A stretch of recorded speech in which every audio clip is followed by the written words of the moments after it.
The Oasis Motel looked like it was losing a fight with time and losing badly. Faded red bricks flickering neon, weeds sprouting through the cracked asphalt.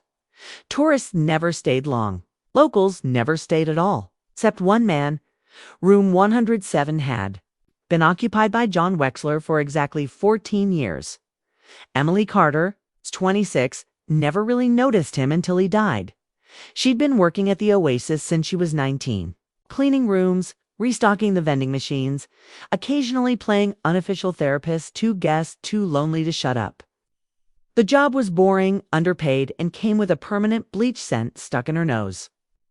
But it kept her afloat, barely. John Wexler, quiet, paid cash, no drama. He barely spoke to anyone and looked like he had nothing, wore the same ratty gray coat year-round. Always carried a pocket notebook and smelled faintly of cinnamon and dust. He didn't drive, didn't have visitors.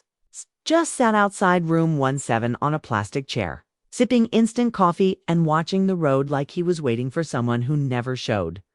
Until that Tuesday morning.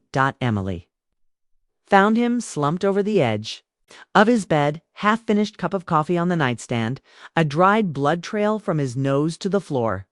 No signs of struggle, no broken glass, no scream, just stillness. She called 911. Paramedics came, declared him dead from a heart attack. Seemed simple.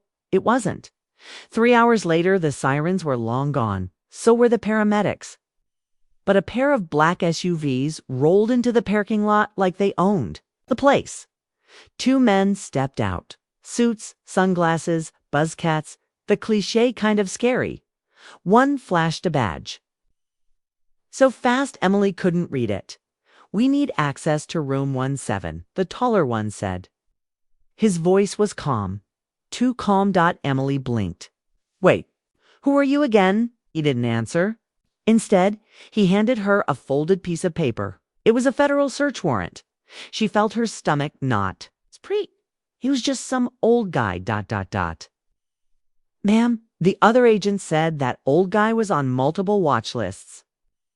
What they found, Emily wasn't allowed inside while the agents searched, but she watched from the hallway, hugging herself tightly as the agents ripped through the room with surgical precision. After 20 minutes, they wheeled out 3 briefcases. 2 of them were locked tight. The third was cracked open just enough for Emily to glimpse bundles of cash. No one told her anything. They were gone within the hour, but they missed something.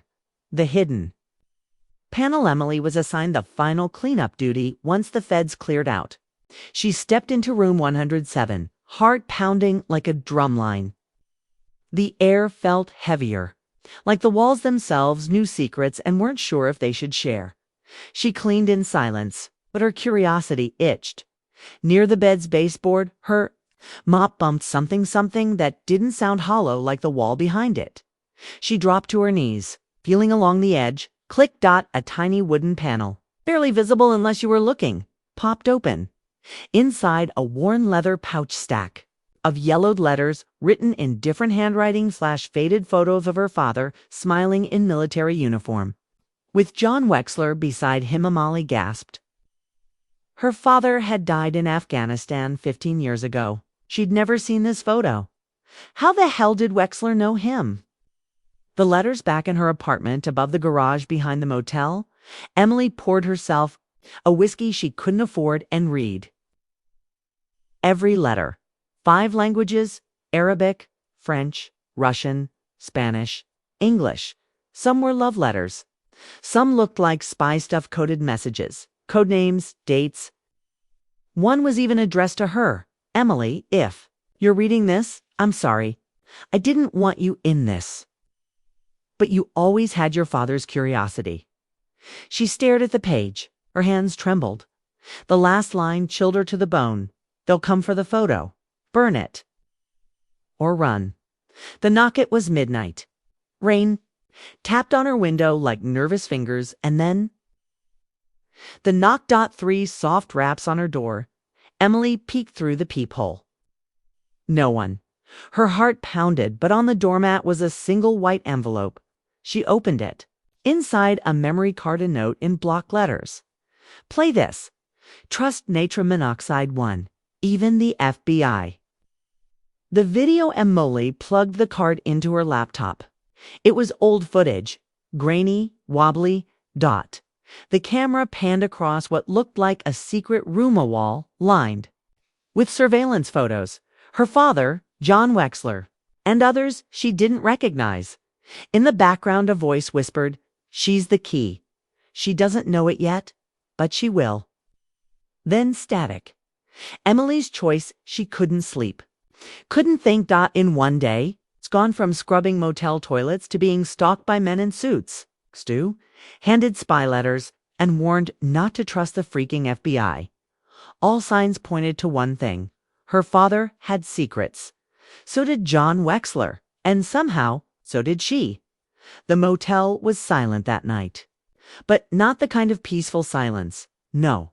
This was the kind of silence that makes your skin itch like the whole world was holding its breath. Emily sat on her narrow bed. Laptop open, the screen frozen on the last frame of the video. She's the key. That phrase kept echoing like a ghost trapped in the walls. She glanced at the clock. 2:13 a.m. Sleep was not an option. She grabbed her hoodie, tucked the photo of her father and Wexler into her back pocket, and stuffed the letters into a worn messenger bag. She didn't know where she was going, but she knew she couldn't stay here. A name from the past. She drove no music. Just the hum of her ancient Ford and the occasional crackle of thunder. Emily's dad used to say, "When you're lost, don't. Look for the road, look for the reason." She had one name. From the letter written in Spanish, scrawled in rushed pen, "Tell Carmen the window has closed." Carmen. She remembered that name. Barely. A woman who came to her house once when Emily was 5, spoke 7 languages, wore red lipstick, and brought her a wind-up toy from Morocco. Her father called her the translator. Santa Isabel, 58 miles. West Carmen Alvarez lived off the grid. Literally. Her mailbox was rusted shut. The house looked abandoned until Emily knocked. Silence. Then. A slow creak of the door. The woman behind it hadn't aged a day. Same sharp cheekbones, same unwavering stare. Emily Carter. "I told your father you'd come one day." Emily blinked. "You remember me?" Carmen stepped aside. "Come in, but don't touch the blue teapot. It's wired." Emily, what kind of psycho wires a teapot? Carmen, pouring coffee into a cracked mug. The kind who used to be hunted by 6 governments. Answers in ink inside Carmen's home. Every wall was a bookshelf. Stacks of newspapers lined the floor, like a conspiracy theorist's bunker. Carmen sat Emily down at a wooden desk and held up the letters. One by one, she translated them aloud. A love letter from a Russian ballerina in 1981. A coded message using Don Quixote as the cipher key.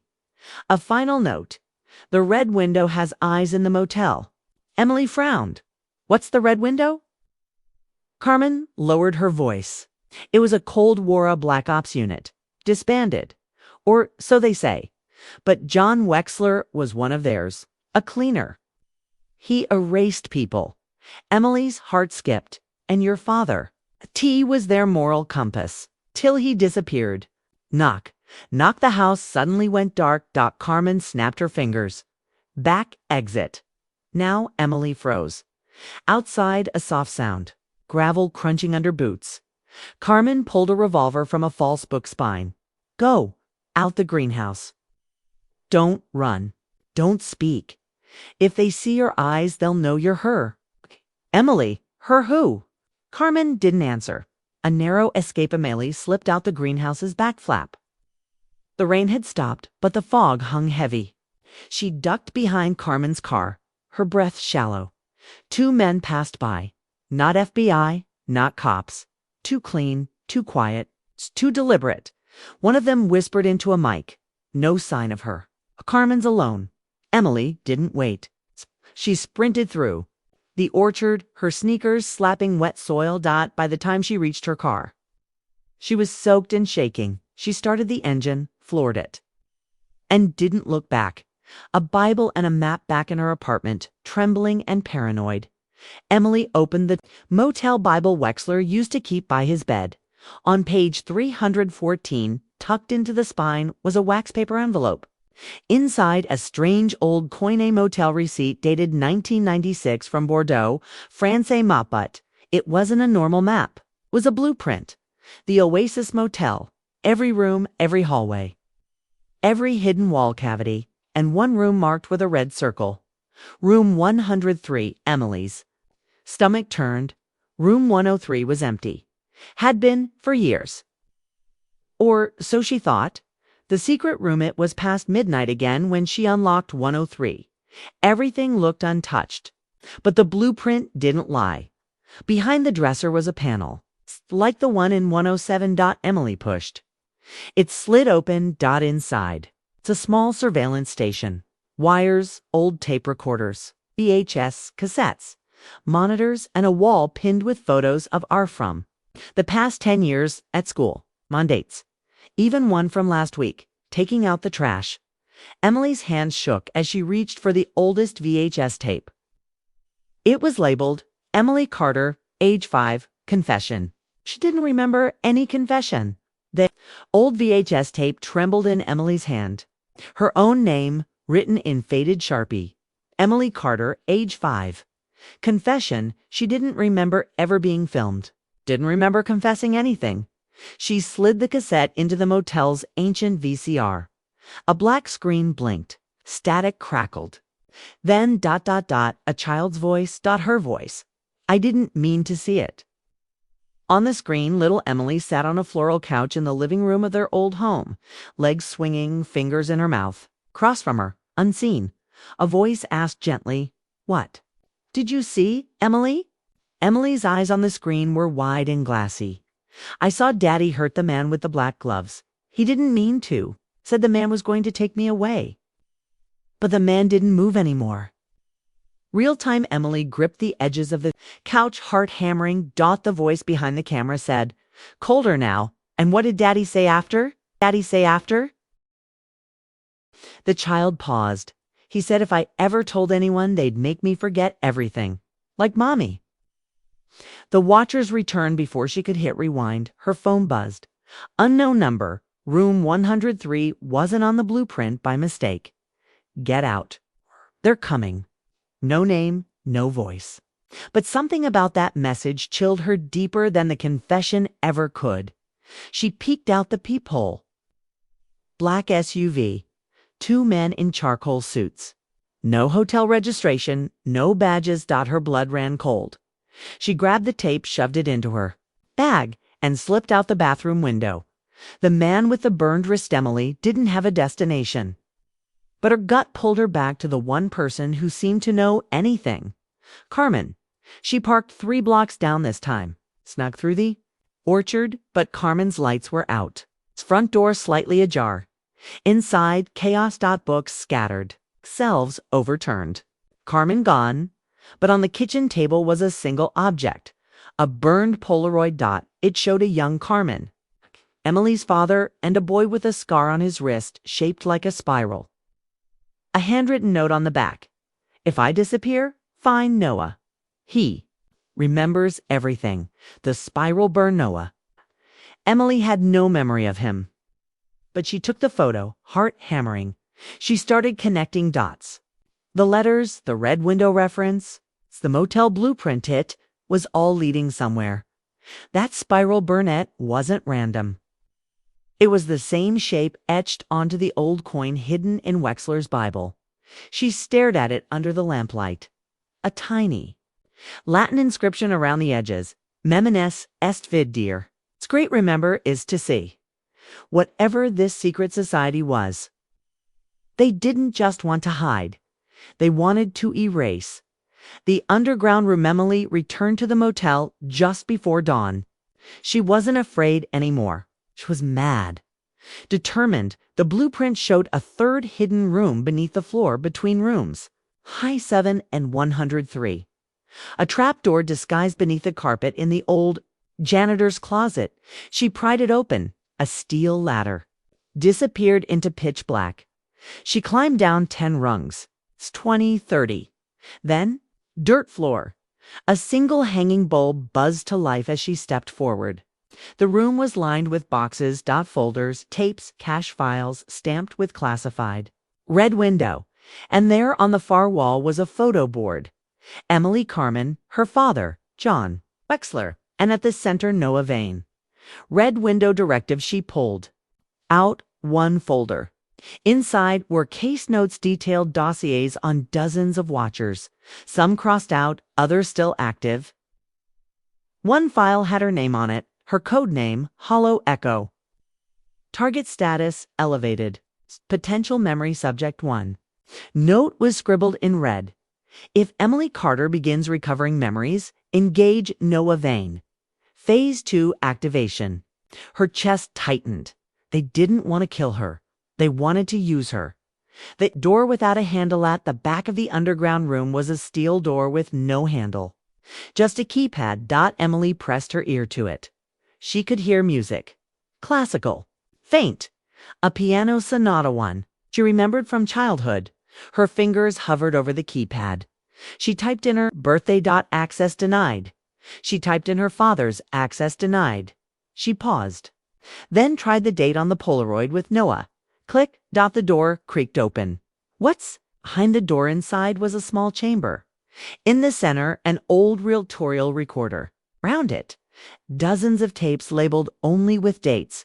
A table, a cot, a picture of Emily's family on the table. A note. Noah is awake. He remembers what you forgot, but if you wake him too soon, you both might vanish. Behind her, the steel door sealed shut. Emily sat cross-legged on the cot inside the steel chamber. A dozen. Tapes piled around her like cursed treasure. Her fingers trembled as she fed the first reel into the machine. The soft hiss of audio began. Day 1. Subject Noah Vane is stabilized. Memory loop holding. Echo protocol is functioning. Emily Carter remains unaware. The voice was unmistakable. Her father's revelations from the tape. They told us it was to protect the country. That memory could be weaponized, but they lied. They used us, wiped us, rewrote us. Noah, Emily. They were just children. They don't know who they really are. Emily clenched her jaw. Every lie of her childhood peeled back like rotten wallpaper. Her mother's disappearance. The strange dreams.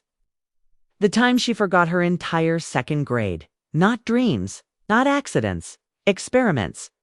The wake up code. A second tape. This one Noah's voice. Older, worn, scared. If you're hearing this, I've been asleep for too long. Memory's yours and mine are linked. Emily, you're the tether.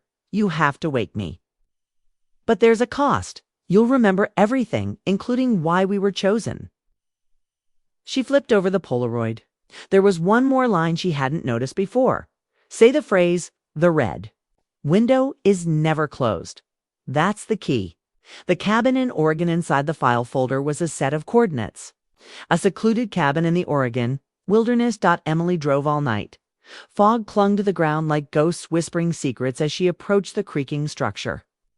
Her boots crunched old pine needles. Stepped inside. There he was, Noah Vane. Asleep in a rusting medical pod. The scar on his wrist glowing faintly red. She whispered. The red window is never closed. A long silence. Then his eyes snapped open. Noah speaks. Noah didn't speak at first. He cried. When he finally found his voice, it came like cracked glass. They made us forget the fire, the tower, the girl in the yellow dress.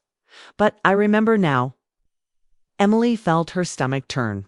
We were part of it. You and me. The Red Window Project was us. Kids who could remember perfectly photographic souls.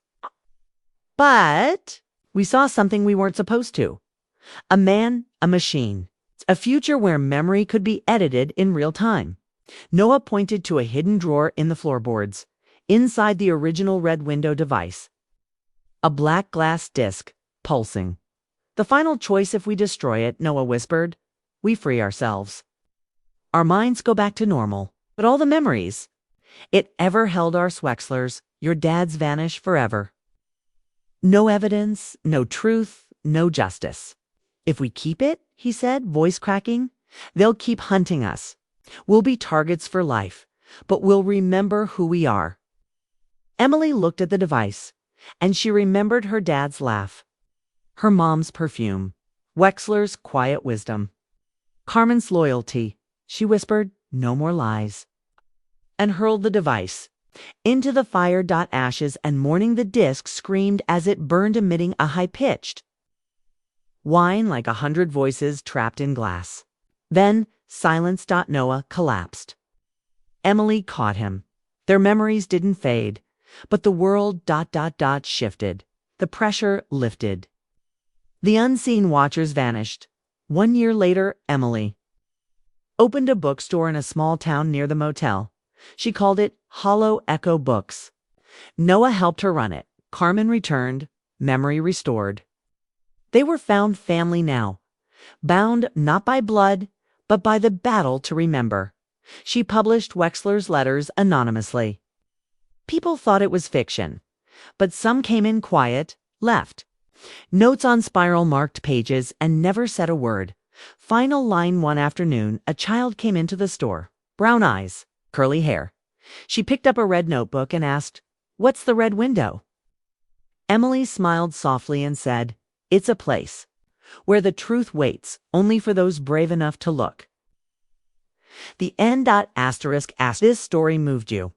If you felt Emily's fear, her fight to uncover the truth, and that final moment when she chose memory over safety, then don't let this be the last story you hear. Hit that subscribe button and become part of something deeper. Because out here in the forgotten corners of dusty motels and hidden cabins, there are more secrets waiting to be told, and some truths. They only come to those brave enough to keep listening. So stay curious, stay watching. This was just one window. The next one might change everything.